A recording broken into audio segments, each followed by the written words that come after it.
When you first look at it, it seems like just another garage. Big, clean, and full of some old cars. But walk a little further inside, and you'll find something totally amazing. What's hidden behind those shiny doors isn't just cool, it's really hard to believe. How did this stay a secret? And what does it tell us about real Rick Harrison? Stay with US Best once you see it. You won't believe this is where he relaxes. Before he became famous on the TV show Pawn Stars, Rick Harrison was already working with Greith's car parts and gas way before he was on TV and living the Las Vegas lifestyle. Harrison's life was about two things, the pawn shop business and a huge love for cars. That love didn't just happen overnight. It started when he was young.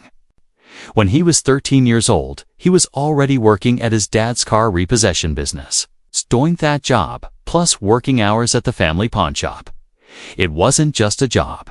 It was that start of what Harrison calls his car addiction. And he's not kidding. He owns more than 30 cars. A bunch of cars that include a style, old classics, two weird, unusual ones, and a very thing in between. Some of his favorite techers are a 1940 Chevy Special Deluxe, a 1968 Mustang GT Fastback, and a 1973 Volkswagen Thing. She remembers his very first car. They never break down. He says about the VW.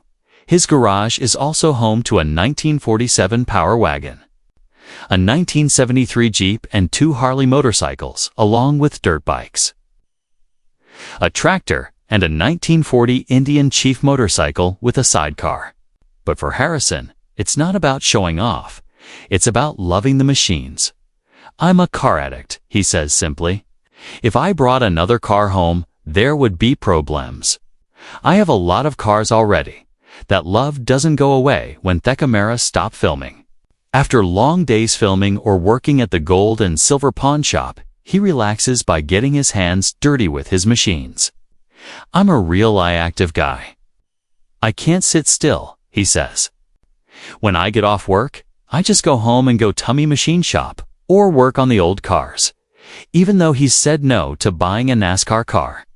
They're fast, they're a Westome, they're amazing. He hasn't stayed away from the racetrack.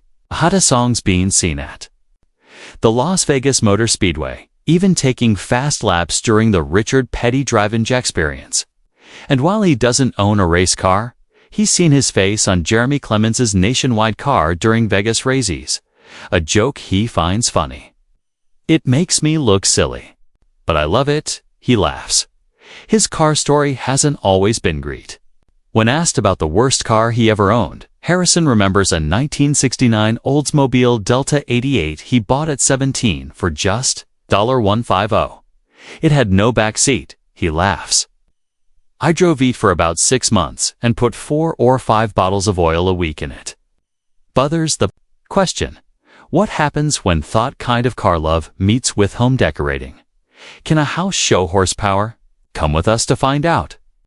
When Rick Harrison from Pawn Stars fame opened the doors to his Red Rock Country Club home in Summerland, it wasn't just a Paquinto, a fancy Las Vegas house. It was a look at the man himself. From the moment you walk into the almost 9,000 square foot house, it's clear that this isn't a typical expensive home. Harrison's personality and loves are built into every corner, especially when it comes to the home's special features. Most of it came from his deep love for cars and liking forceful design. A guy who calls himself a car lover with a collection of 29 cars, Harrison didn't stop at building an 11-car garage. He put that style and other parts of the home with the same material that speaks to his car's soul. Car paint. The fancy trim and many of the doors throughout home were painted with this super strong factory paint, costing anywhere from $500 to $1,500 per gallon. Why? Harrison explained that car paint doesn't just give Rick bright colors that can't be matched with regular paints. It also holds up to damage, and in his case, the crazy life that comes with 6 children and a bunch of grandkids. The car paint washes 100 times better. Hest. One special area is the sitting room near the fancy dining area where a fireplace pops with bright green car paint matching huge Christopher Guy chairs. It's bold, useful, and shows a lot about his taste. A mix of tough usefulness and a scene style. It's Rick from Pawn Stars, as he puts it. And the house shouts sexily, that with no fakeness and plenty of personality. The garage, though already big, still wasn't enough for Harrison's always-growing car collection and hands-on hobbies. That problem became one of the main reasons he decided to move. Harrison bought a 1.5-acre ranch home in unincorporated Clark County, complete with plans to build a 4,000-square-foot garage to better support his love sand growing projects. At the Red Rock home, the HOA had its rules. The HOA is not happy about me welding and having 1 million machines in my garage, Harrison joked. It was a way of saying that his garage space wasn't just for parking. 'Twas for welding, building, machinery, and other heavy work that needed more freedom than a fancy neighborhood could give. For buyers or car lovers looking at this home, the value lies not only in its fancy finishes and nice things, but in the thought and quality behind its special features. Harrison didn't just renovate Toy Press, he made the home with purpose, care, and a builder's way of thinking, using expensive materials to fit an active multi-use lifestyle. From the toughness off-car finishes to the big ridge setup, every detail was picked with a plan. The home offers a rare mix of looks, usefulness, and personal investment that makes its character far beyond standard high-endoms. It's a house with a story boiled by a man who values both horsepower and heart. But what does acreage look like when it's not just a place to park, but the very heart of LFS style? Rick Harrison's 11-car garage isn't just a number to brag about. It represents a carefully planned balance between lifestyle needs, personal interests, and future planning. While it currently serves as part of his 8,845-square-foot luxury home in Red Rock Country Club, the garage also sees a problem between big dreams and space limits. In fact, it became clear to Harrison that even a building of this size wasn't enough for his always-growing interests. This garage is climate-controlled, an important but often forgotten detail. In a desert climate like Las Vegas, where very hot and cold temperatures can damage car insides, battery health, and paint, temperature control is not a luxury, but a must-have for a serious car collector. Such a feature shows that the space was designed to keep safe not just quantity, but the quality of Harrison's collection over time. It signals long-term thinking and attention to keeping safe high-value or vintage cars. Interestingly, Harrison doesn't see the garage as the final answer to his storage needs.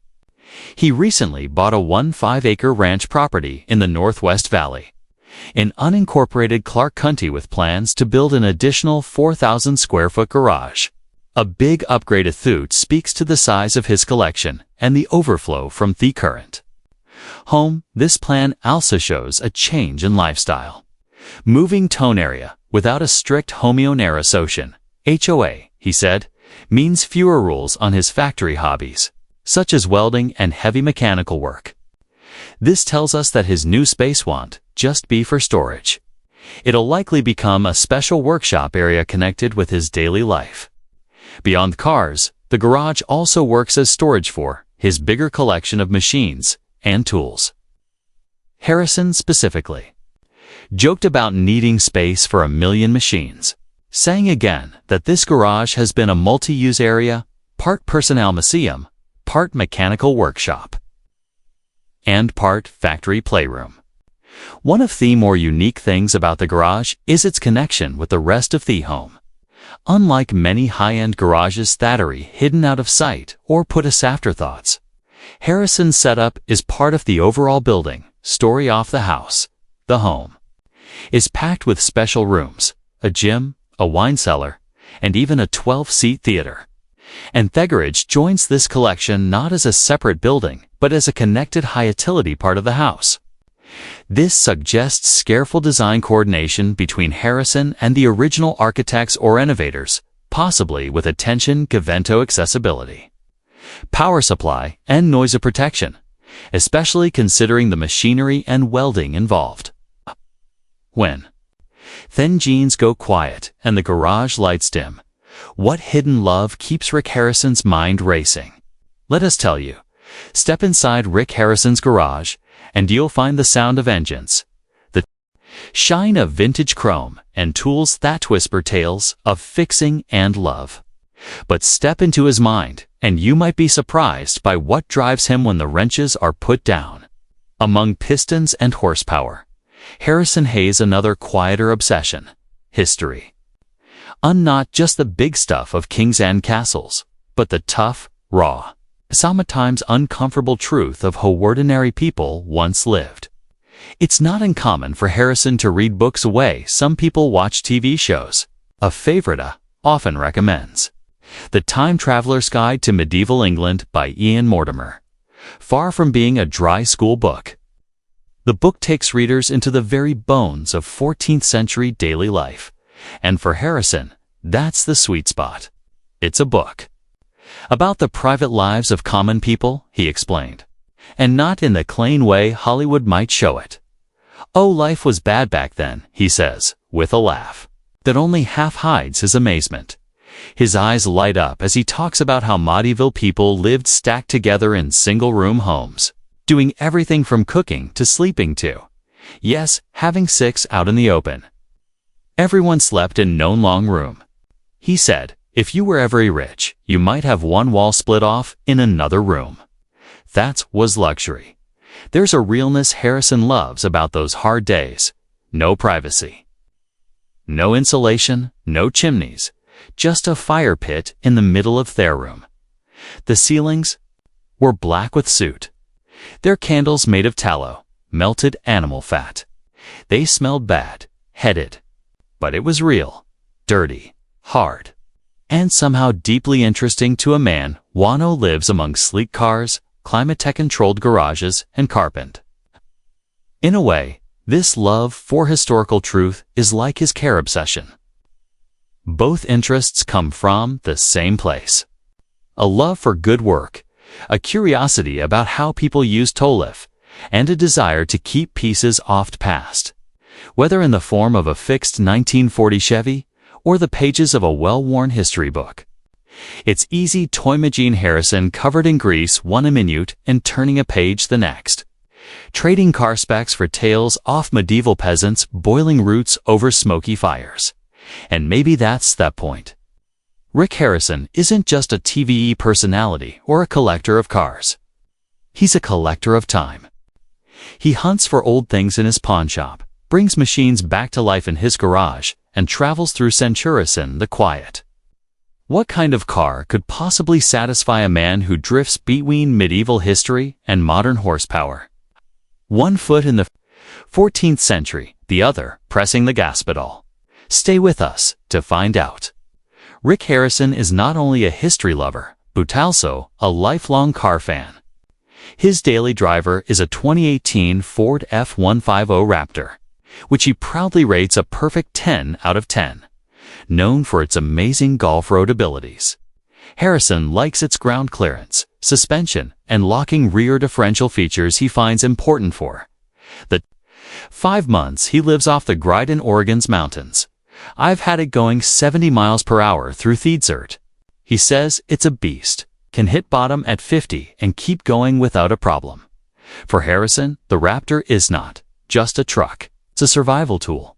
It pulls, hauls, and handles rough ground with ease, especially when he's dragging fallen trees or driving on tough logging roads. While he loves that track, he funnily complains about a badly placed mirror control button that often causes his side mirrors to fold in the accident while driving. I go to roll down the window, hit the wrong button, and suddenly my mirrors fold in on the freeway. He laughs. He also says that's extra width, about 8 inches wider than a regular truck. Makes it hard to park in city settings, joking that it's like driving around a duel. In spite of his deep love for the Raptor, Harrison's favorite car is his custom-built 1940 Chevrolet Special Deluxe. This car has been a 12-year-long project, changed with an Alani engine, air suspension, and a chopped roof. It's the kind of low-fat fender car dreamed of as a kid. A nostalgic nod to Hot Wheels and vintage cartoon magazine. Harrison values the design of port-war vehicles, emphasizing the body and good work of cars built in the 1930s and 40s, which he believes were far more stylish than those of Thermidor era. Back then, cars had real style. He says they weren't just appliances, they were works of art. Also in his garage is a perfect 1966 Imperial Crown convertible inherited from his father. Only 600 were made in the time it was more expensive than a Rolls-Royce. This 6,000 pounds, 20-foot long convertible is a loved piece of his father's legacy, though Harrison admits it's like driving a boat. He rarely drives it, saving it for special occasions and parades, but it remains one of his most sentimental possessions. His first car, the Volkswagen Thing, holds special meaning for Harrison. It was there he learned to drive in, taught not by his father, but by his calm and patient mother. Originally designed as a military utility vehicle, the Thing wasn't sold in the U.S. for 2 years due to safety concerns. Harrison eventually found and fixed another one, reliving fond memories from his youth. He even raised a VW Thing as a gift from the History Channel and completed the restoration himself. He now keeps it at the Oregon ranch, driving it on beach sand dunes, describing it as indestructible and pure fun. Among his favorite road trips is a Teenage adventure to Duck Creek Village, Utah, in the original VW Thing, roofless and without a heater. Today, he still takes solo road trips, camping in Northern California with just a hammock and Theopan Road. For Harrison, cars aren't just transportation. They're deeply personal reflections of his past, his passions, and his adventurous spirit. What does a man like Rick Harrison build when the roads end and the rumors begin?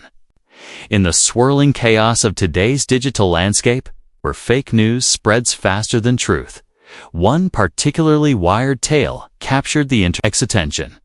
According to viral videos and I-made clickbait headlines, Rick Harrison, the beloved face of Pawn Stars, had been raided by the FBI, arrested, and sentenced to life in prison. The rumors painted a dramatic story. Secret rooms in his Las Vegas home, charges of tax evasion and money laundering, and even trafficking in stolen cultural artifacts. The videos got millions of views, made bigger sensational thumbnails showing Harrison in orange prison jumpsuits or being led away in handcuffs. But there was just one problem. None of it waste. We as rude fact-checkers at Yahoo, Snopes, and U.S. Prison Guide looked into it and quickly proved the story was false. There was no evidence of an FBI raid, no official charges, and certainly no courtroom drama ending in a life sentence. The supposed Department of Cultural Heritage Protection, cited in these videos, doesn't even exist in the United States. Most-tellingly, the images used were confirmed to be AI-generated fakes fabrications designed to mislead forklifts and ad revenue. As the internet led up with this fake scandal, Rick Harrison was quietly occupied with something far more real and far more meaningful. He was building his dream garage, not just any garage. This was a project years in the making. A fully custom-built, high-tech mechanical haven conceived not merely as a place to store vehicles, but as a living, breathing workshop of creativity and restoration. Tucked away in Las Vegas, the garage stands as a deeply personal tribute to Rick's lifelong passion for all things mechanical. The layout is as big as the man behind it. Multiple car lifts allow Harrison to work on classic muscle cars and rare vintage autos with ease. Special welding bays provide space for detailed fabrication and bodywork. The garage is climate-controlled tone share. Even the most delicate vintage parts and insides are preserved in perfect condition. From factory lighting to precision tool stations, every inch half the space is optimized for deep mechanical work and careful good work. But more than just a technical marvel. This garage is also emotional ground for Harrison after the devastating loss of his son Adam in 2024 due to a fentanyl overdose. This space became a form of therapy and an escape from grief and the noise of the outside world. In the solitude of tools and torque, he finds focus, purpose, and peace. This garage isn't just a building. It's a symbol of resilience. Rick has poured himself into every bolt, weld, and design detail. Friends and fans who have seen early glimpses describe it as a temple for restoration, where time slows down and lost pieces of history are brought roaring back to life. Rick has hinted that the garage may even serve as a set for future storytelling, perhaps a new show, podcast feature, or documentarizes. For now, though, it's a sanctuary where history isn't just admired, but tribuled one vintage car at a time. Suth. Next time you scroll past a shocking headline about Rick Harrison being sentenced to life, think twice. Because its only sentence, he's truly living out as one of passion and perseverance in a humming garage filled with memories, machines, and the sound of dreams being grestered. If Rick Harrison's garage re-archibrized you as much as it did us, don't forget to like, subscribe, and tap that bell so you never miss Anna Tharoon expected reveal. Thanks for watching, and we'll catch you in the next one.